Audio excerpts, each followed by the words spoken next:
Welcome back to the TSL round of 32. Here we are in the match number 3 of the day. We've got spawning in the top right, EC.Welmu as the red Protoss, his opponent. Bottom left as the blue Terran MVP Keen. And I want to give a big shout out to Lip the Pencil Boy, the guy who went ahead and made that fantastic TSL4 introduction. He's also the creator of the 3 shirts of the 3S designs. You can visit his website to help support him. He's at www.salonalpine, which is ALPIN.net.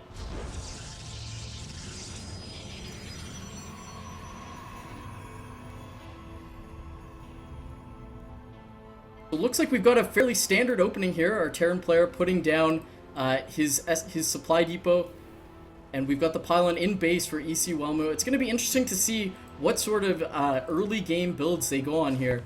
If they're going to take fast expansions or look to do something a little bit safer. Fast expansion these days off one barracks or even command center first on this map has found to be very solid. We see the SCV looking to position itself to build a barracks. So Keen going to play that safe standard barrack style. Welmu meanwhile putting down the gateway, scouting out with that probe. A very key timing to look at next is going to be to see when do those gases go down.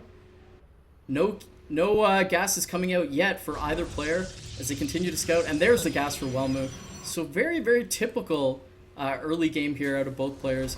I really want to see who's going to blink first and take that fast expansion. Quick scouting coming out for this Terran player as he moves his SCV towards center of the map, going to do a little high five with that probe as they cross each other. Welmu wants to get his probe in quickly so he can bypass this wall, go in. Going to see that there's no gas. It'll be interesting to see how he reacts to that. He's going to know a fast expansion going to be coming down anytime soon. No gas yet. Barracks completes. Marine coming out. And we've got the command center coming down into an orbital command. Cybernetics core on the way for Welmu as he continues to mine that gas, as that's typically what you do out of the assimilators. We've got the Zealot coming out of the gateway now, trying to be able to scout. He's got it rallied to scout, but clearly going to be able to chase that SCV out of the main base. Keen has found all the information he needed to from that early game. Probably going to be sending this SCV back home anytime soon. I'm back, Chill. I'm so sorry to leave you hanging. I was fighting crime and beating out bad guys, and then I was like, oh, I gotta go back to my real life and cast the TSL. So I'm so sorry about that. But I'm here, man. I'm here. No problem. You're you're the commentator the TSL needs. All right, thank you. But maybe I'm not the commentator they deserve. Do you like that little setup there? Yeah, that was actually fantastic. So, Daybreak, of course, is the map here between these two guys. And already we are going to have that engineering bay, of course, right on the natural here, which is a little bit frustrating, unfortunately. But, you know, it's going to be dealt with once again. It won't be too much of a problem here for Welmu. Of course, it's going to put down that Nexus immediately.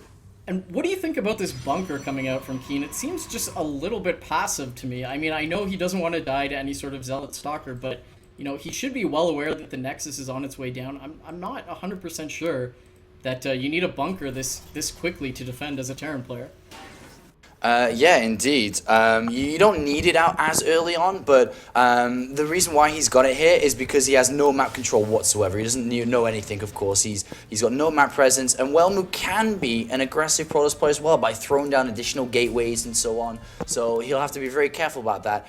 Keen, though, another thing to keep in consideration, he doesn't know who Welmu is. He doesn't know his style. He doesn't know anything. Yeah, and that can be a big deal, as we were mentioning beforehand. And I don't know if we saw it in the Naniwa series. I would like to believe that we did because that was just such clean and effective play by Johnny Recco. But playing the underdog in a big breakout tournament, or I guess a tournament where you had the opportunity to break out, like the TSL4, means you're going to put a lot of your time and effort into studying. And, you know, these players have plenty of time to study. I believe it's over a week between matches to take a look at who you're going to be playing in the TSL4. That's true, actually. So I wonder if Keen did do any research on Welmu. I mean, Welmu did manage to beat, and get ready for this, EG's Puma at the MLG Summit Arena just a couple of weeks back, and that was a massive result there. And then, as I said before about Welmu's inconsistency, in this matchup, he then went and lost versus Goody. So, you know, wow, two different ends of that.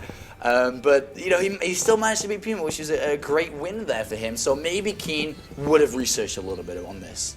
Right, and that's a beautiful part about StarCraft, is that even if someone is better, they're still only like a 60% favorite to win, as we see this Stalker dancing back and forth, taking a little bit of hull damage as those Marines catch it out. It wanted to isolate the Xel'Naga Watchtower, deny any sort of scouting from Six Keen. gates, though. Ooh. And the pylon's planted in the top left. This is going to happen here. Welmu's not going to play his standard style in a best of 5 here. He's going to open up with this play. And there is an SCV making its way up the right-hand side here. If it cross paths with the sentries and zealots, well, he'll have the perfect indication of what's going on. But will he have enough time to react? We'll have to see the SCV. Now we're going to see those zealots and SCVs. Oh, hey, what's going on? Just marching by. No big deal. But I'm looking at the natural here to see the reaction. And here we go. Bunker number 2, bunker number 3, and the army gets in position trying to defend this. But, you know, does he have enough time to deny this? With going for a 6 gate, you sacrifice upgrades, you sacrifice everything. A Marine at the top left sees the Sentry and Zealots as well, and he knows exactly what he's playing against. Supply depots come down, SCVs at the front here as well to auto-repair immediately on these bunkers, and I think this is going to be well holded. In just 20 seconds time, Stim is done, and Stim will be able to hold on to this. But look, there's even a bunker on the high ground if things do go wrong. Oh, wow. Yeah, okay, so Keen has clearly identified this build and is doing everything to stop it. This supply depots in front of the bunkers is just icing on the cake. Welmu only has 2 gases, so he's not going to be able to reinforce with a ton of stalkers. Look at his gas, so low right now. He's building that forward pylon, and look at this, the factory is even floating to see what's going to come. Oh man, this is bad. You cannot do something like this and allow it to get scouted. It's a surprise attack, but it's not a surprise when Keen knows exactly the party plans, and all of a sudden, this is just going downhill. So here we go, he's putting up the Guardian Shield, trying to force field, but not the best force fields. Able to isolate a few of the bunkers and trying to take him down with the sentries and zealots, but the zealots can't even get in there with the supply depots, and it is just not a good time for this Protoss army trying to reinforce and continue to crash in. Look at all these SCVs trying to repair. He's still got 1 bunker, ton of Marines able to shut this down. Here comes the re-warp in, but I think it's see you later for Welmu. Yeah, well, that was a fast turn to begin with, and all of a sudden, Welmu goes from aggressive hero to nothing here, with just absolutely falling apart.